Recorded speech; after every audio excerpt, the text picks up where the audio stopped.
Eleanor Morgan se tenait pieds nus sur le chantier, son tailleur de créateur maculé debout tandis qu'elle pressait le casque jaune usé dans les mains rugueuses de l'homme. « Gardez-le » murmura-t-elle. Un rappel que même les milliardaires saignent. James détourna le regard, la petite main de sa fille dans la sienne. La vie d'Eleanor Morgan se mesurait en acquisition et en perte. À 42 ans, elle avait transformé l'entreprise immobilière chancelante de son père en un empire du développement qui avait redessiné les horizons urbains à travers toute l'Amérique. Son bureau en penthouse surplombait Manhattan de fenêtres du sol au plafond qui donnaient aux visiteurs l'impression de flotter au-dessus du monde. C'était exactement ainsi qu'Eleanor l'aimait, détachée, élevée, intouchable. Son assistante programmait ses repas. Son entraîneur poussait son corps à la perfection chaque matin à 5 heures. Et son équipe exécutive exécutait sa vision avec une précision militaire. Eleanor n'avait pas pris un seul jour personnel en 8 ans. Pas même lorsque ses fiançailles avaient implosé après qu'elle eut découvert que son fiancé vendait les secrets de l'entreprise à des concurrents. Les membres du conseil murmuraient qu'elle était mariée à la société, une relation qui ne la décevait jamais comme les gens le faisaient inévitablement. Ce qu'ils ne voyaient pas, c'étaient les nuits où elle se tenait seule sur le balcon de son penthouse, 40 étages au-dessus de la ville, se demandant si quelqu'un remarquerait simplement si elle disparaissait. 22 étages sous le niveau de la rue, James Reynolds ajustait son casque et faisait signe à l'opérateur de la grue.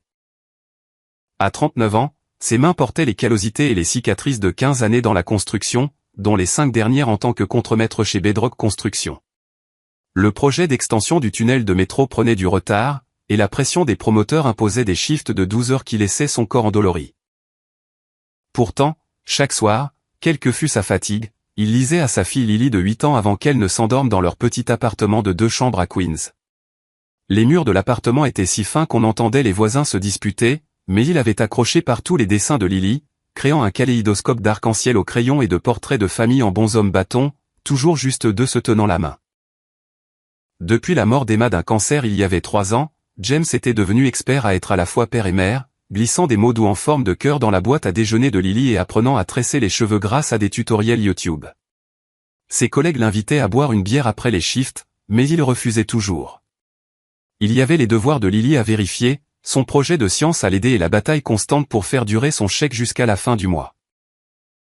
Les nuits particulièrement difficiles, une fois Lily endormie, James s'asseyait à leur petite table de cuisine avec la photo fanée d'Emma et la pile grandissante de factures médicales qu'il payait encore, se demandant s'il était à la hauteur pour la fille qui méritait le monde. Leur monde existait en parallèle. Eleanor dans sa tour de verre et d'acier. James sous les rues de la ville, séparés par la richesse, les circonstances et 22 étages d'immobilier new-yorkais. Ni l'un ni l'autre n'avaient la moindre raison de croire que leur chemin se croiserait un jour, encore moins qu'ils s'entrelaceraient. Le monde d'Eleanor était peuplé d'actionnaires et de cadres. Celui de James, de collègues ouvriers du bâtiment et de l'institutrice de 3e année de sa fille. Pourtant tous deux traversaient leur journée avec le même vide silencieux, experts à remplir leurs responsabilités tandis que leur vie personnelle restait suspendue dans un état de négligence soigneuse. La réunion du conseil de Morgan Enterprises s'était prolongée tard dans la soirée, discutant du projet d'extension du tunnel désormais en retard de 63 jours et menaçant l'inauguration du plus ambitieux développement d'Eleanor. L'Apex, un gratte-ciel mixte durable qui redéfinirait l'horizon de Manhattan. Je veux des rapports de progrès quotidiens, déclara Eleanor en fermant son portfolio en cuir avec une finalité. Et je conduirai moi-même les inspections de site. Son équipe exécutive échangea des regards. Eleanor Morgan ne faisait pas de visite de chantier. Elle déléguait. Mais l'Apex n'était pas un bâtiment ordinaire. C'était sa vision, son héritage, et elle ne laisserait pas les retards ternir son dévoilement. Le lendemain matin, le chauffeur d'Eleanor la déposa à l'entrée du chantier. Ses escarpins s'enfoncèrent immédiatement dans la boue malgré le passage temporaire. Le responsable du site se précipita pour l'accueillir, mais Eleanor marchait déjà vers l'entrée du tunnel, l'irritation montant à chaque pas prudent. L'ascenseur qui descendait les ouvriers dans les profondeurs du tunnel était industriel et crasseux, rien à voir avec les ascenseurs exécutifs élégants de son immeuble. Pendant la descente, Eleanor consultait sa montre à répétition, calculant mentalement le coût de chaque jour de retard. Lorsque les portes s'ouvrirent, le vacarme des forages, des cris et des machines l'engloutit.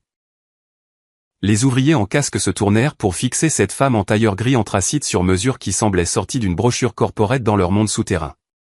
James examinait des plans avec son équipe quand il remarqua le silence inhabituel qui se propageait dans le tunnel. Il se retourna et vit une femme qui ne pouvait pas sembler plus déplacée. Son chemisier de soie attrapait la lumière crue du chantier tandis qu'elle examinait leur progression avec une désapprobation évidente. Il la reconnut des newsletters de l'entreprise, Eleanor Morgan elle-même, la milliardaire dont la signature autorisait ses chèques de paie. James ordonna à son équipe de continuer à travailler et s'approcha d'elle avec un professionnalisme qui masquait sa lassitude. « Madame Morgan, c'est inattendu. » Le responsable du site prévient habituellement pour les visites VIP. Eleanor ne s'embarrassa pas de politesse. « Contremaître Reynolds, d'après mes rapports, vous êtes en retard sur la section E7, ce qui impacte directement mon calendrier. Quel est exactement le problème ? » La franchise le prit de court, mais il avait déjà traité avec des chefs de projet exigeants. « Suivez-moi, dit-il simplement. James guida Eleanor à travers le tunnel jusqu'à une section où l'équipement de forage était à l'arrêt. « Nous avons rencontré une densité inattendue de roche-mer ici. Les études géologiques étaient incomplètes. » Il lui tendit une tablette affichant les rapports techniques. « Nous avons besoin d'équipements spécialisés que votre équipe d'achat n'a pas encore approuvés. » Eleanor fit défiler les données, fronçant les sourcils. Cette demande traîne depuis 3 semaines. Qui l'ignore ? James haussa les épaules. Au-dessus de mon grade. Je sais seulement que mon équipe ne peut pas forer dans le schiste de Manhattan avec un matériel conçu pour des formations plus tendres. Pour la première fois, Eleanor le regarda directement, remarquant l'intelligence derrière son évaluation pratique. Avant qu'elle puisse répondre, un cri résonna dans le tunnel, suivi du grondement menaçant de matériaux qui se déplaçaient. James réagit instinctivement, tirant Eleanor loin de l'échafaudage tandis qu'une section de support de plafond temporaire s'effondrait. Son corps la protégea tandis que débris et poussière s'abattaient, son casque les abrita tous deux tandis qu'il la guidait en sécurité contre la paroi du tunnel. Pendant plusieurs moments chaotiques, le site explosa en protocole d'urgence, les ouvriers se précipitant, les agents de sécurité hurlant des ordres, le système d'alarme strident retentissant. Lorsque la poussière retomba, Eleanor se retrouva pressée contre la paroi rugueuse du tunnel, le bras de James encore protecteur autour de ses épaules, son casque de travers. Une entaille sur son avant-bras saignait là où un bord métallique l'avait touché. « Vous êtes blessé ?» demanda-t-il, sa voix calme malgré le tumulte. Eleanor secoua la tête, momentanément sans voix tandis que l'adrénaline courait dans ses veines. Son tailleur parfait était couvert de poussière et de saleté. Une petite déchirure à la manche révélait la peau pâle en dessous. L'agent de sécurité du site se précipita vers eux, mais James le congédia d'un geste. Section sécurisée. Faites reculer tout le monde et vérifiez les structures de soutien. Il se tourna vers Eleanor, la distance professionnelle revenant dans sa voix. Vous devriez remonter, Madame Morgan. Nous devons évaluer les dommages avant que quiconque de non essentiel reste sur site. Eleanor se redressa instinctivement, tendant la main pour arranger ses cheveux avant de se reprendre. Votre bras a besoin de soins médicaux, nota-t-elle cliniquement, bien que sa voix manquât de sa sécheresse habituelle. James jeta un regard à la coupure saignante comme s'il la remarquait pour la première fois. Ce n'est rien. Risque du métier. Un ouvrier approcha avec une trousse de premier secours, mais Eleanor se sentit étrangement réticente à partir, observant James diriger efficacement les protocoles de sécurité tout en minimisant sa blessure. Tandis qu'on l'escortait vers l'ascenseur, Eleanor jeta un regard en arrière, surprenant James au téléphone, son expression passant du contremaître professionnel à quelque chose de plus doux, plus inquiet. « Oui, ma chérie. Je serai quand même à ton récital ce soir. Promis. Papa a juste eu un petit incident au travail. » Les portes de l'ascenseur se refermèrent sur cet aperçu de sa vie privée, laissant Eleanor avec un sentiment inconfortable qu'elle ne put identifier immédiatement. Le lendemain matin, une commande d'équipement de forage spécialisé fut expédiée avec l'autorisation directe d'Eleanor, contournant 3 niveaux de bureaucratie. Lorsque James arriva sur le site, son équipe bourdonnait de l'événement. Apparemment, frôler la grande patronne a des avantages, plaisanta un ouvrier. James le fit taire d'un regard, mal à l'aise avec l'implication. Son téléphone vibra avec un message de l'école de Lily, elle avait encore oublié son costume pour la pièce de classe. Entre le rapport d'incident et la livraison du nouvel équipement, il n'y avait aucun moyen qu'il puisse quitter le site. Tandis qu'il débattait de ses options, une berline d'entreprise s'arrêta à l'entrée du chantier. Eleanor n'avait pas prévu de revenir, mais le rapport d'incident sur son bureau ce matin la manquait de détails pour ses assureurs. Du moins c'est ce qu'elle se disait tandis que son chauffeur naviguait dans la circulation matinale. Elle avait passé une nuit agitée à rejouer ces moments dans le tunnel. Pas les débris qui tombaient, mais la façon instinctive dont le contremaître l'avait protégée ou une étrangère, sans hésitation. Cela contredisait tout ce que son expérience avec les gens lui avait enseigné. En approchant du bureau du site, elle surprit James au téléphone, le stress évident dans sa voix tandis qu'il expliquait à l'institutrice de sa fille qu'il essayait de trouver une solution. Eleanor hésita, puis s'avança. « J'ai un chauffeur qui pourrait aller le chercher », offrit-elle. James se tourna, la surprise s'inscrivant avant que la lassitude ne revienne.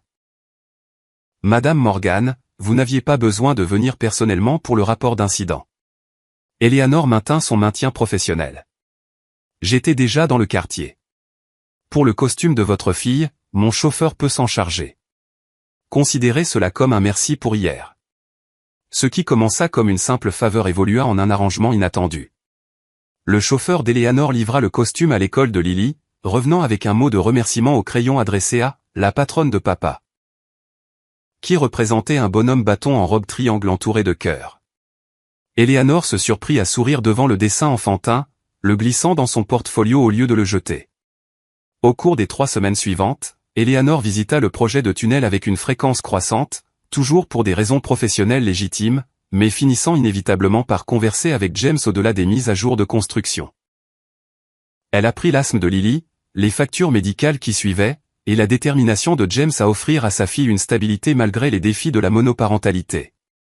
En retour, elle se surprit à partager de petits fragments de sa propre vie, la faillite de son père quand elle était à l'université, les années de reconstruction de l'entreprise pendant que ses camarades profitaient de leurs 20 ans, la trahison de son ex-fiancé qui l'avait rendue réticente à faire confiance.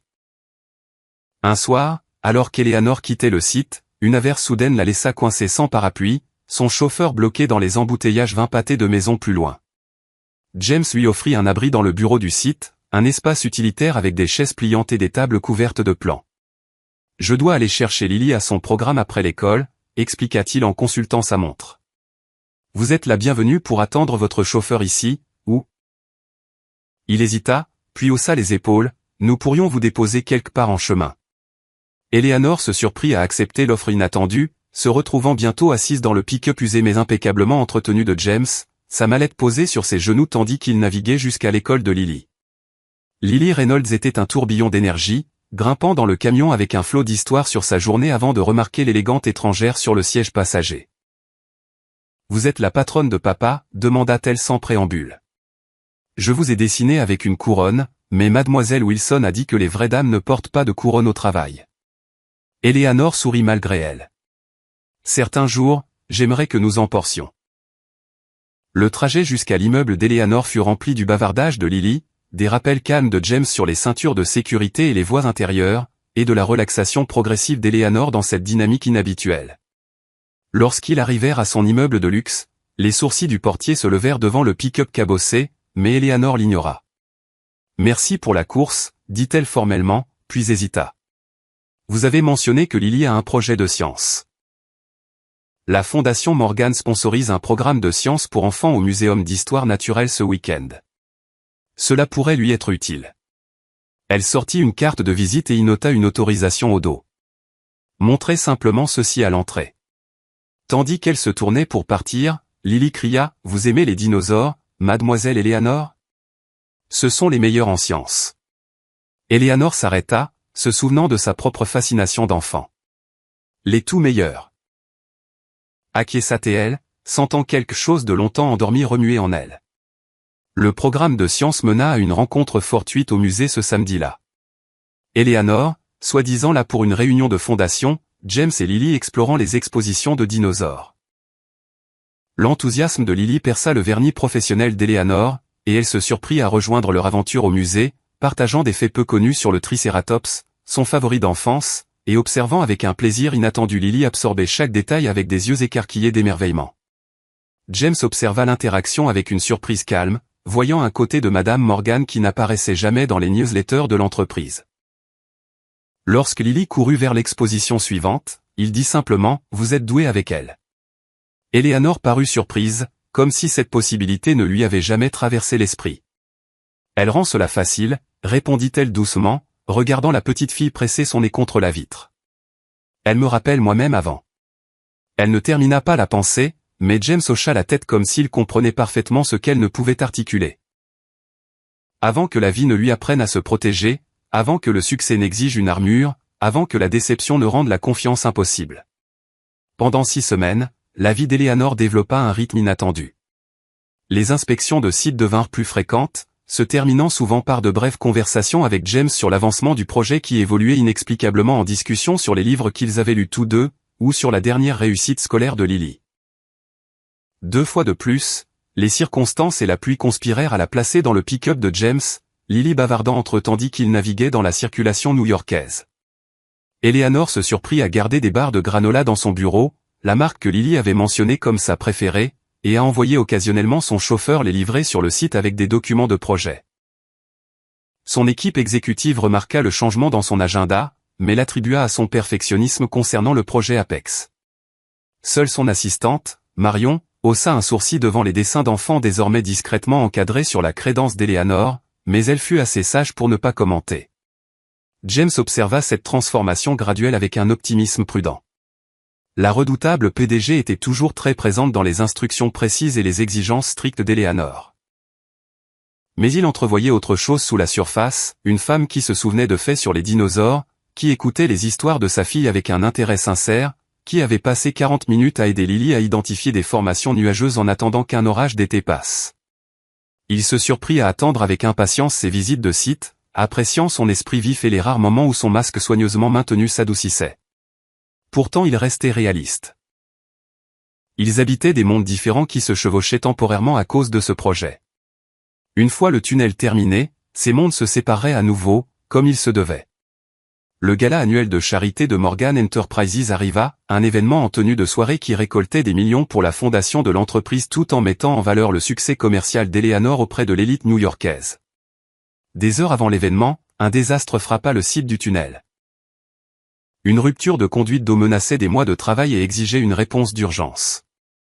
Eleanor reçut l'appel pendant qu'on l'habillait pour sa robe et redirigea immédiatement sa voiture vers le site malgré les protestations de sa styliste. Elle arriva pour trouver un chaos organisé. James coordonnait avec les équipes d'urgence, ses vêtements trempés tandis qu'il travaillait aux côtés de son équipe pour atténuer les dommages. Lorsqu'il la vit se frayer un chemin dans la boue avec des chaussures inadaptées, une surprise sincère traversa son visage. « Vous n'aviez pas besoin de venir. J'ai la situation sous contrôle. » Eleanor examina la situation. « C'est aussi mon projet, Reynolds. » Elle s'approcha, baissant la voix. « De quoi avez-vous besoin que la bureaucratie ralentirait ?» Pendant les 3 heures suivantes, Eleanor passa des appels depuis le bureau du site, accélérant l'équipement, autorisant des fonds d'urgence et supprimant les obstacles administratifs, tandis que James dirigeait la réponse physique. Travaillant de concert, ils limitèrent les dommages à une seule section plutôt qu'à la perte catastrophique qu'elle aurait pu être. Alors que les équipes d'urgence commençaient le nettoyage, James trouva Eleanor dans le bureau du site, ses cheveux tombant de leur arrangement parfait, l'épuisement visible dans sa posture tandis qu'elle terminait un appel avec les entrepreneurs. « Crise évitée », dit-elle en tentant un sourire. « Le gala a commencé il y a 1 heure, nota James en consultant sa montre. Eleanor haussa les épaules. « Il y a un gala chaque année. » Elle rassembla ses affaires, puis hésita. « Votre équipe a fait un travail exceptionnel aujourd'hui, surtout vous. » La sincérité dans sa voix créa un moment de connexion auquel ni l'un ni l'autre n'était entièrement préparé. James s'éclaircit la gorge. « Juste mon travail, dit-il, puis ajouta doucement, bien que cela aide d'avoir quelqu'un en haut qui écoute vraiment. » Quelque chose changea dans l'expression d'Eleanor. De la vulnérabilité, peut-être, ou de la reconnaissance. « Je devrais aller faire une apparition. » dit-elle enfin. « Le conseil me cherchera. » James hocha la tête, l'accompagnant jusqu'à sa voiture qui attendait, conscient des bottes boueuses et du sentiment grandissant qu'il se tenait trop près d'une flamme qui ne pourrait jamais réchauffer son monde sans conséquence. Eleanor arriva au gala avec 2 heures de retard. Sa styliste ayant accompli des miracles dans la voiture, elle se déplaça dans la foule avec une aisance exercée, acceptant les félicitations pour le projet Apex, discutant des montants des dons avec des contributeurs potentiels, jouant son rôle à la perfection malgré ses pensées qui dérivaient constamment vers un tunnel inondé et un homme qui dirigeait par l'exemple plutôt que par l'autorité. Tandis qu'elle acceptait une coupe de champagne, une voix familière derrière elle la figea. Eleanor Morgan, toujours en train de travailler trop dur, je vois. Elle se tourna pour faire face à Maxwell Bennett, son ex-fiancé, désormais directeur financier d'une société de développement rivale. Maxwell, je ne savais pas que votre entreprise avait acheté des billets cette année. Son sourire n'atteignit pas ses yeux. Nous sommes partout ces jours-ci. À propos, j'ai entendu dire que votre projet de tunnel avait eu son lot d'excitation aujourd'hui. Rupture de conduite d'eau. L'information propriétaire qu'il n'aurait pas dû connaître fit instantanément monter la garde d'Eleanor. Rien que nous n'ayons pu gérer. Maxwell s'approcha, baissant la voix. Vous savez, j'ai entendu des rumeurs intéressantes sur la façon dont vous êtes devenu très impliqué dans ce projet. Un sacré changement pour la reine des glaces de Morgan Enterprises. Eleanor maintint son sourire poli malgré l'alarme intérieure. Si vous voulez bien m'excuser, je dois parler au directeur de la fondation. La main de Maxwell sur son bras l'arrêta. Le conseil pourrait se demander pourquoi leur PDG passe tant de temps avec un contremaître du bâtiment, surtout un avec tant de vulnérabilité financière. Des dettes médicales, n'est-ce pas, pour la fille? La menace était voilée, mais indéniable. La voix d'Eleanor devint glaciale. Retirez votre main, Maxwell. Quoi que vous pensiez savoir est une tentative pathétique d'espionnage corporate. Son sourire s'élargit. J'en sais assez. La question est-ce que votre précieux contremaître sait vraiment avec qui il traite? C'est-il pour Pékin? Eleanor tressaillit involontairement et Maxwell appuya son avantage. C'est bien ce que je pensais. La grande Eleanor Morgan, qui a sacrifié tout un quartier résidentiel pour son précieux projet Apex. Je me demande ce que votre héros bleu de travail penserait des familles que vous avez déplacées d'un simple coup de signature. Après le départ de Maxwell avec un sourire satisfait, Eleanor resta figée, sa coupe de champagne intacte dans la main. Le projet de Pékin datait du début de sa carrière, un accord de développement qui avait exigé le relogement d'un quartier historique malgré les protestations communautaires. Elle l'avait justifié comme un progrès nécessaire, indemnisant généreusement les résidents. Mais la vérité restait, elle avait priorisé sa vision sur les foyers des gens. C'était des affaires, pas personnelles. Mais James, qui travaillait si dur pour maintenir un modeste foyer pour sa fille, verrait-il cette distinction? L'idée que son expression passe du respect à la déception lui tordit l'estomac de manière inattendue. Pour la première fois depuis des années, Eleanor quitta un événement d'entreprise en avance, le poids de son succès ressemblant soudain à une armure qui la séparait de quelque chose d'essentiel qu'elle ne pouvait nommer. Le rapport d'incident sur la rupture de conduite d'eau exigeait des signatures à la fois de la gestion de projet et de la supervision du site. Eleanor aurait pu envoyer son assistante, mais une impulsion masochiste la poussa à le livrer personnellement. La semaine suivante, le site était à nouveau pleinement opérationnel, les dommages contenus grâce à leur réponse rapide. Elle trouva James inspectant la section renforcée, son casque familier visible parmi les ouvriers. Lorsqu'il la vit approcher, son sourire réservé habituel apparut, puis vacilla en remarquant son maintien formel. « Madame Morgan, je ne vous attendais pas aujourd'hui. » Le retour à son titre n'échappa pas à Eleanor, qui maintint la distance professionnelle. « Les assureurs ont besoin de votre signature sur l'évaluation finale de l'incident. » Elle lui tendit le dossier, l'observant tandis qu'il examinait le document avec la même minutie qu'il appliquait à tout. Tandis que James signait les papiers, Eleanor se surprit à parler avant d'avoir pleinement formé la pensée. L'ouverture de l'Apex est le mois prochain. Le conseil est satisfait de la façon dont la situation du tunnel a été gérée. Elle marqua une pause, puis ajouta plus raide que voulu. Votre équipe recevra des mentions dans leur dossier. James lui rendit le dossier, l'étudiant avec une intensité calme. Quelque chose ne va pas, ce n'était pas une question. Eleanor avait oublié à quel point il lisait facilement sous son façade corporate. Elle se redressa, renforçant ses murs intérieurs. Pas du tout. Le projet est de nouveau sur les rails. C'est ce qui compte.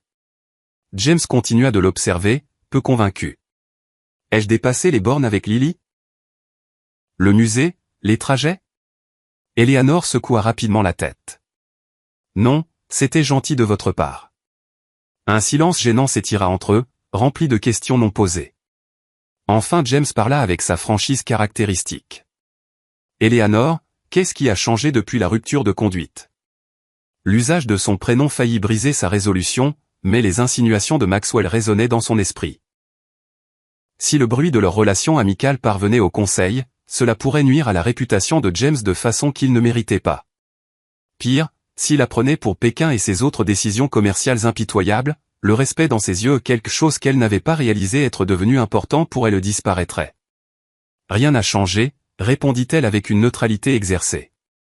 La crise est résolue. Le projet continue. Notre interaction professionnelle reste appropriée. Elle souligna le mot « professionnel », juste assez pour créer de la distance. Je devrais vous laisser retourner au travail. Et tandis qu'elle se tournait pour partir, James lança derrière elle la pièce de l'école de Lily et vendredi soir.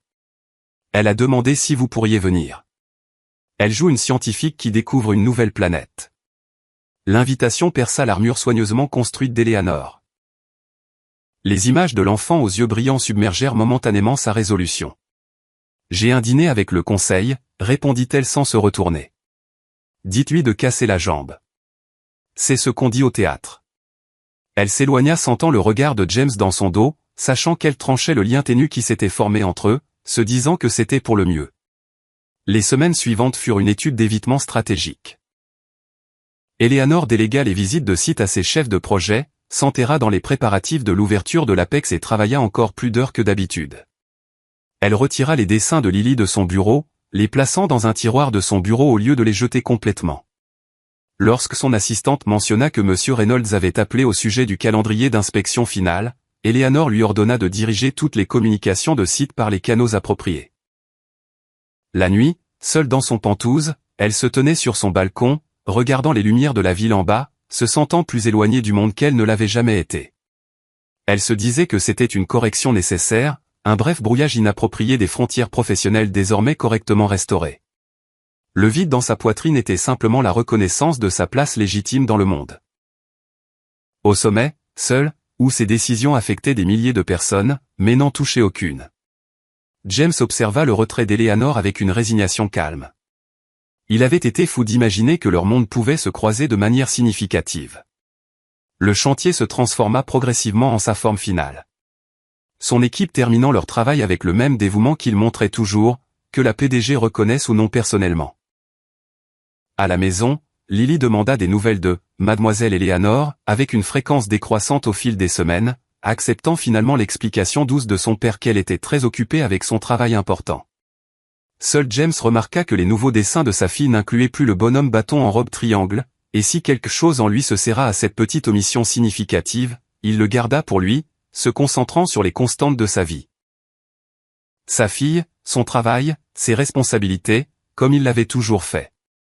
L'ouverture de l'Apex approchait avec la force d'un train de marchandises, consumant chaque moment des heures éveillées d'Eleanor. Le gratte-ciel durable représentait tout ce vers quoi elle avait travaillé, design innovant, leadership environnemental et domination du marché, combinés dans une structure qui définirait l'horizon de Manhattan pour des générations. Le tunnel reliant l'immeuble au système de métro avait été terminé à temps malgré les contretemps, grâce en grande partie au dévouement de l'équipe de James. Eleanor examina les rapports d'inspection finale avec un détachement clinique, ignorant la signature en bas qui aurait autrefois provoqué une visite personnelle sur site. Lorsque la liste des invités pour le gala d'inauguration atterrit sur son bureau, elle hésita seulement brièvement avant de demander à son assistante d'envoyer l'accusé de réception standard des entrepreneurs à Bedrock Construction plutôt qu'une invitation personnelle à son contremaître. 3 jours avant l'ouverture, Eleanor relisait son discours quand Marion posa une petite enveloppe sur son bureau. Cela a été laissé à la réception pour vous. La sécurité l'a vérifié. L'écriture était enfantine, l'enveloppe décorée d'autocollants étoiles. Eleanor l'ouvrit d'une main tremblante pour trouver une carte faite maison, un dessin au crayon d'un grand immeuble avec une lettre enfantine soignée, « Félicitations pour votre tour spécial ». À l'intérieur, Lily avait écrit, « Papa dit que ton immeuble est le plus important de toute la ville et que tu as travaillé très dur. J'espère que tu te sens fier. Love, Lily Reynolds. » En dessous, dans une écriture adulte plus contrôlée, « Félicitations pour l'Apex. Votre vision et votre persévérance ont rendu l'impossible possible. James. » Eleanor resta immobile, la simple carte pesant dans ses mains comme quelque chose de bien plus lourd que du papier. En 3 ans de développement, à travers d'innombrables réunions, négociations et crises, personne n'avait simplement reconnu l'effort humain derrière son accomplissement professionnel. Ni le conseil, ni son équipe exécutive, certainement pas son ex-fiancé. Pourtant voici ce geste d'une enfant qu'elle avait rencontré seulement quelques fois, et d'un homme qui avait toutes les raisons de la congédier après son retrait abrupt. Pour la première fois depuis plus longtemps qu'elle ne pouvait s'en souvenir, Eleanor sentit les larmes menacées. Elle appuya sur le bouton de l'interphone. « Marion, apportez-moi le dossier complet sur le développement de Pékin. Tout ce que nous avons. » La veille de l'ouverture de l'Apex, Eleanor s'assit dans son penthouse, entourée de documents, de tableaux et de photographies du projet de Pékin datant de 7 ans plus tôt. Elle avait revu chaque décision, chaque paquet d'indemnisation, chaque transcription de réunion communautaire. La vérité était à la fois meilleure et pire que ce que la mémoire avait préservé. Elle n'avait pas détruit des vies comme Maxwell l'avait insinué, mais elle avait priorisé le progrès sur les gens, l'efficacité sur la communauté. Les résidents relogés avaient reçu la valeur marchande équitable de leur propriété, mais le quartier vieux de plusieurs générations avait été effacé. Eleanor fixa une photographie d'une femme âgée debout devant sa maison bientôt démolie, son expression non pas en colère, mais résignée, comme impuissante face à la marche inévitable du progrès incarné par la jeune promotrice à ses côtés. Cette jeune femme était reconnaissable comme Eleanor, pourtant d'une certaine façon une étrangère, affamée de succès, certaine de sa vision et complètement inconsciente de ce que signifiait créer un foyer à partir de plus que de simples murs. Le matin de la grande ouverture se leva clair et lumineux. Au lieu de se rendre à son bureau pour les préparatifs finaux, Eleanor ordonna à son chauffeur de se rendre à Queens. Elle s'assit à l'arrière dans un silence inhabituel, un épais dossier sur les genoux, doutant de sa décision à chaque pâté de maison. Le chauffeur s'arrêta devant un modeste immeuble d'appartement et Eleanor vérifia l'adresse une fois de plus avant de lui demander d'attendre. Ses talons claquèrent sur le sol usé du couloir tandis qu'elle localisait le numéro de l'appartement et hésitait avant de frapper. Pas de réponse. Elle consulta sa montre, 7h30 du matin un samedi. Bien sûr, il ne serait pas encore réveillé. Tandis qu'elle se tournait pour partir, les portes de l'ascenseur s'ouvrirent, révélant James et Lily revenant d'une course matinale à la boulangerie, un sac en papier serré dans les mains de Lily. « Mademoiselle Eleanor !» s'exclama Lily, une joie sincère illuminant ses traits. James parut tout aussi surpris, mais plus prudent. « Eleanor, y a-t-il un problème avec l'inspection ?» Eleanor secoua la tête, soudain incertaine de son discours préparé. « Non, tout va bien. Elle baissa les yeux vers Lily, puis vers James. « J'ai reçu votre carte. » « Merci. » Lily rayonna. « Vous avez aimé les étoiles ?»« J'en ai mis 16 parce que papa a dit que c'est le nombre d'étages que vous avez ajouté pour en faire la plus haute. » James posa une main douce sur l'épaule de sa fille. « Lily, pourquoi ne prends-tu pas le sac de Bagel à l'intérieur pour commencer le petit déjeuner ? J'arrive tout de suite. » Il lui tendit les clés, attendant qu'elle disparaisse dans l'appartement avant de se tourner vers Eleanor. « Je suis désolé si la carte était inappropriée. » Lily a insisté. Eleanor secoua la tête. C'était la chose la plus gentille que quiconque ait faite concernant ce projet. Elle hésita, puis tendit le dossier. « Je suis venu parce que vous méritez de savoir avec qui vous traitez. Voici le projet de Pékin dont Maxwell Bennett a parlé au gala. Il essayait de créer une division en suggérant que j'avais caché quelque chose. » James ne fit aucun geste pour prendre le dossier. « Je n'ai pas besoin de voir ça. » Eleanor insista. « J'ai déplacé des familles pour un développement, pas différent des quartiers que l'Apex a remplacés. » James étudia son visage. « Et vous pensez que cela changerait mon opinion de vous ? » Comme elle ne répondait pas, la compréhension naquit dans ses yeux. « C'est pour cela que vous vous êtes éloigné. Vous pensiez que je vous jugerais pour avoir fait votre travail. » Eleanor n'avait pas attendu cette réponse. « Mon travail a des conséquences pour des gens réels. Des gens comme vous et Lily. » James prit enfin le dossier, mais au lieu de l'ouvrir, il le posa de côté sur la table du couloir. « Eleanor, j'ai travaillé dans la construction pendant 15 ans. Chaque projet change quelque chose, déplace quelqu'un. La question n'est pas de savoir si vous avez pris des décisions difficiles. C'est comment vous les portez ensuite. » Il marqua une pause, choisissant ses mots avec soin. Vous auriez pu ignorer la menace de Maxwell. Au lieu de cela, vous êtes debout dans mon couloir à 7h30 du matin avec un dossier vieux de 10 ans parce que vous pensiez que je méritais la vérité. Cela m'en dit plus que tout ce qui est dans ce dossier. La simplicité de son évaluation laissa Eleanor momentanément sans voix. Avant qu'elle puisse répondre, Lily appela de l'intérieur de l'appartement, « Papa, les bagels refroidissent. » James jeta un regard vers la porte, puis vers Eleanor. « Voulez-vous vous joindre à nous pour le petit déjeuner ?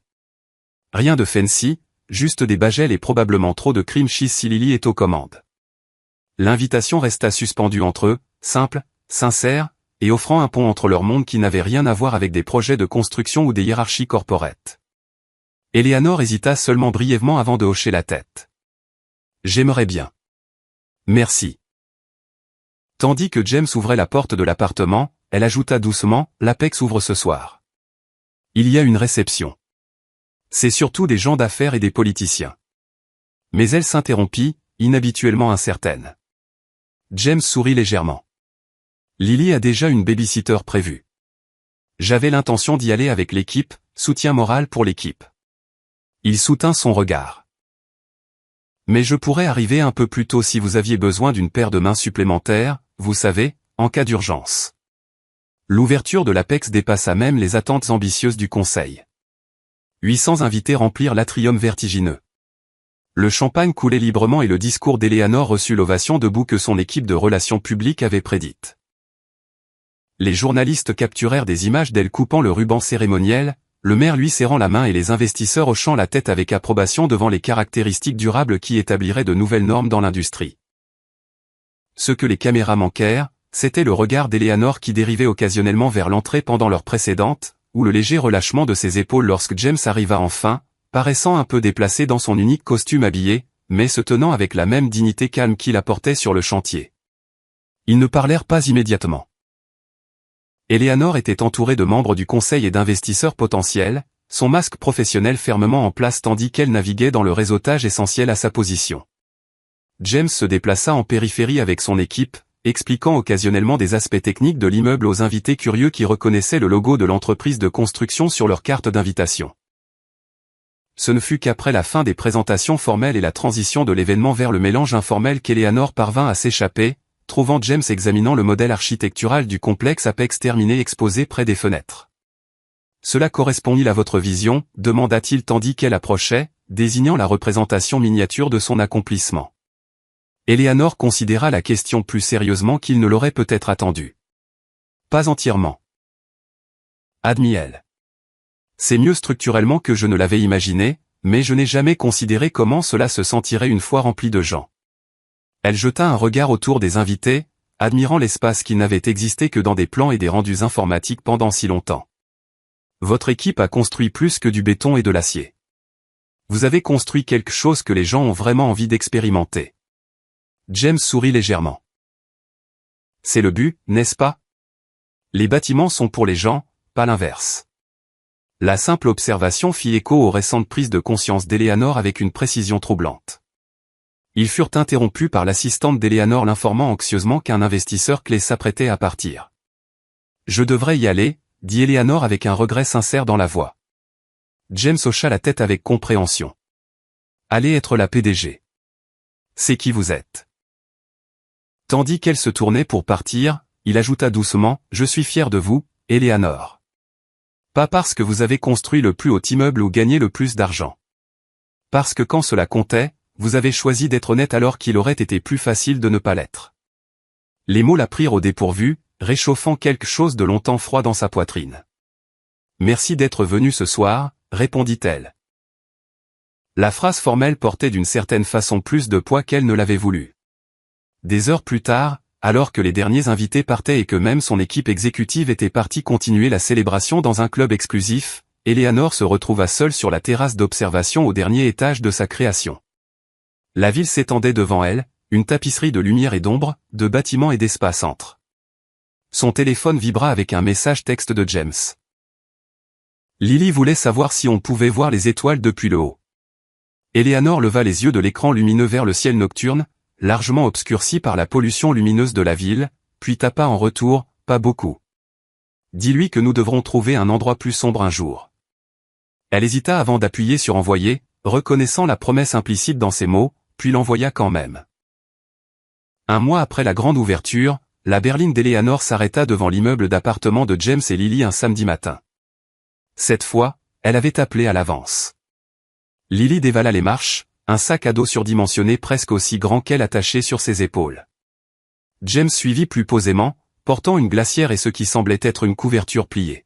« Vous êtes sûr de ça ?» demanda-t-il tandis que le chauffeur d'Eleanor chargeait leurs affaires dans le coffre.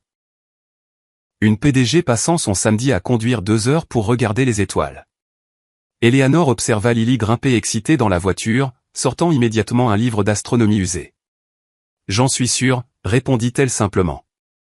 James étudia son visage, trouvant dans son expression la réassurance dont il avait besoin. Tandis qu'il rejoignait sa fille, Eleanor tendit la main, ses doigts touchant brièvement son poignet. Pas de grande déclaration, pas de promesse, juste un moment de connexion qui reconnaissait quelque chose grandissant entre eux. Fragile, mais réel. La voiture s'éloigna du trottoir, les emportant vers des cieux plus sombres où les étoiles seraient visibles. À l'arrière, Lily bavardait sur les constellations tandis que James et Eleanor échangeaient des regards par-dessus sa tête. Leur monde restait fondamentalement différent. Eleanor retournerait aux réunions du conseil lundi, James sur son chantier. Mais pour aujourd'hui, ils occupaient le même espace, respiraient le même air, avançaient dans la même direction. Ni l'un ni l'autre ne savait quelle forme leur relation finirait par prendre. Il y avait des complications, des différences de milieu, de style de vie et d'attente qui ne pouvaient être balayées avec une simplicité de scénario de film. Mais il y avait aussi de la compréhension, du respect et une volonté de se voir clairement malgré ces différences. Tandis que la ville reculait derrière eux et que la campagne ouverte apparaissait devant, Eleanor ressentit quelque chose qu'elle n'avait pas éprouvé depuis des années, pas la ruée addictive de conclure un accord, ni la satisfaction d'un accomplissement professionnel, mais quelque chose de plus calme et plus profond. La possibilité. Non seulement pour ce qui pourrait se développer entre elle et James, mais pour qui elle pourrait devenir lorsqu'elle s'autoriserait à construire des connexions aussi soigneusement et pensivement qu'elle construisait ses tours. James observa la douceur inhabituelle dans son expression, reconnaissant le courage qu'il fallait à quelqu'un comme Eleanor pour s'avancer dans l'incertitude sans garantie. La voix de Lily s'éleva avec excitation lorsqu'elle repéra la première vue dégagée de l'horizon. « Regardez, le ciel est tellement plus grand ici. » Eleanor et James tournèrent leur attention vers l'émerveillement de l'enfant, leurs mains se trouvant sur le siège entre eux, non pas en se serrant, mais simplement en se posant ensemble. Pas de déclaration d'éternité, pas de promesse dramatique, juste le choix simple et profond d'être présent dans ce moment, et peut-être dans le suivant aussi. Pour 2 personnes qui avaient appris à attendre la déception de la vie, c'était suffisant. C'était tout.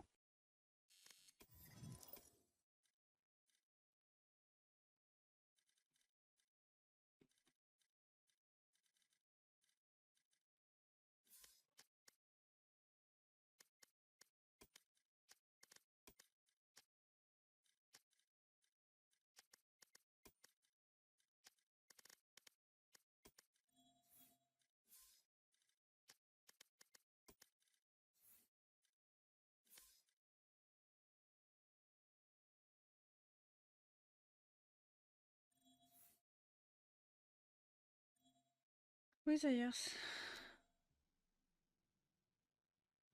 Ils vont m'inviter ou je vais me faire foutre?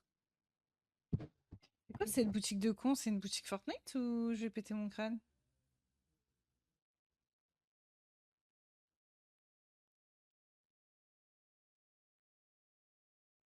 Non mais ils sont en custom, ils peuvent m'inviter.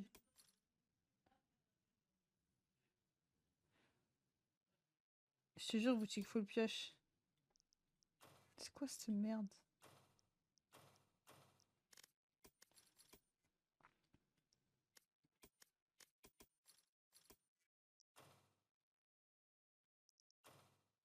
En vrai, c'est un peu stylé ça.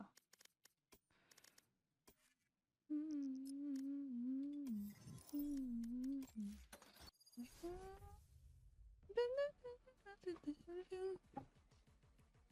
suis un peu la meuf aigrie que je pense être, hein.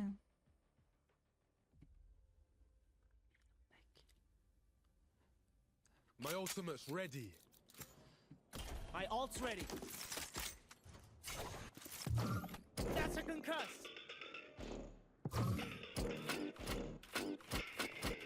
Here's a heal.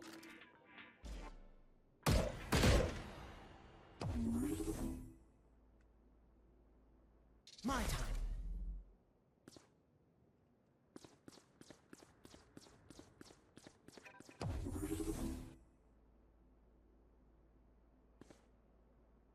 My time. Smoke's up. Right here, right there. My ult's ready.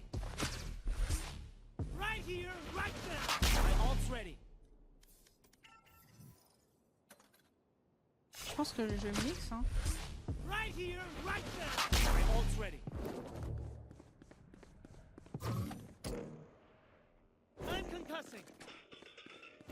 Il y a des rebonds sur ça ou pas? Un petit. Get healing. That's a concuss.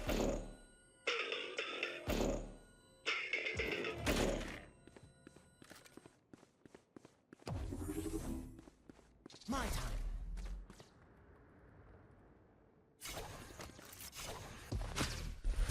Right here, right there. My ult's ready. Pas ouf, putain.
Ah là là là Ah, là mais là commencez là. même pas à On a utiliser le fait B-word violence avec dans cette moi là. game. C'est- Mais je Commencez peux pas. pas, tu sais, elle est En fait, encore tu- en tu- vente. Ah là là.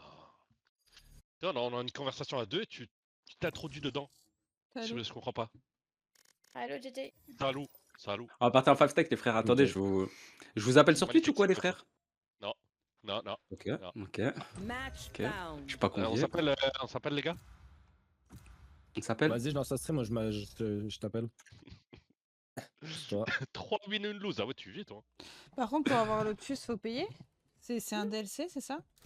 Ah, je crois que j'ai joué Oh. sur Lotus, non, non. Jay, t'es sur Cypher? Je le vois pas. Je peux plus de brise. J'ai l'impression de la jouer tout le temps. Oh, j'ai le nouveau Allez, je perso. vous appelle. Ouais, moi aussi, je l'ai Ouais, moi débloqué. Mais aussi. non, Jay, si sais pas tu pourquoi. veux jouer. Ah, moi aussi. Moi aussi. Parce que vous Ouais, avez moi, joué je l'ai comme des débloqué gros avant vous. puants.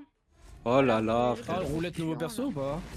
Oui, ça Non, doit non, être non, ça, non, on non, a non, envie de le aucun dire. nom, aucun Ça, nom, on a envie de frérot. le dire, tiens. Aucun nom. La vidéo à main, faites ça, Jalt F4, c'est bon ou pas? Oh, il y a pas de F4 sur ce clavier, frère. Enfin, il faut Ah pas bah les- tiens, il est faut pas baisé, dire les gars, ça. il est baisé. Go faire ça. Bah, j'ai juste à se faire. Ah, je peux même pas quitter comme ça, frérot! Je peux pas faire escape? Après, en vrai. Je joue juste avec Moi, je vais me Viper. chercher à boire. Le temps que vous réfléchissez. Attendez, je peux Yubi, je t'ai jouer appelé. C'est quoi le Sova, nouveau ouais. perso? C'est un smoker? Ah oui, d'accord, ok. Non, moi je peux Yubi, jouer je t'ai sur ma- je t'ai appelé. Tu joues Ah, mix, on joue double smoke ou pas? C'est ça que je Ouais, veux dire. ouais, tu joues mix, double smoke avec Yubi et. Trop Ah, tu veux Eh, pas- rejoignez l'appel là, rejoignez l'appel. Oh, le nouveau perso, je m'en bats les couilles, frère. Il pue sa mère. Ça marche. Je joue solo entrée? Ouais. À toi de voir si tu préfères Néon, solo entrée ou Jet. Ah, t'as les épaules ou pas? T'as les épaules ou pas? Bien sûr. Mais frérot, c'est mal T'as me les épaules? connaître. Hein. C'est mal Ok, me ok. connaître. Tu veux que je te ressorte ton TikTok là? Quand tu as joué au main?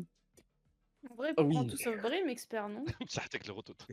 De quoi? Non, ça va, Brim, ça va. Y a pas d'autres smoke. Change-moi ce intéressants, titre avant que je te signale. Moi, Bah, les si. duelistes, Mais je les vois je comme sais des pas jouer pions que je ensemble. déplace sur la map.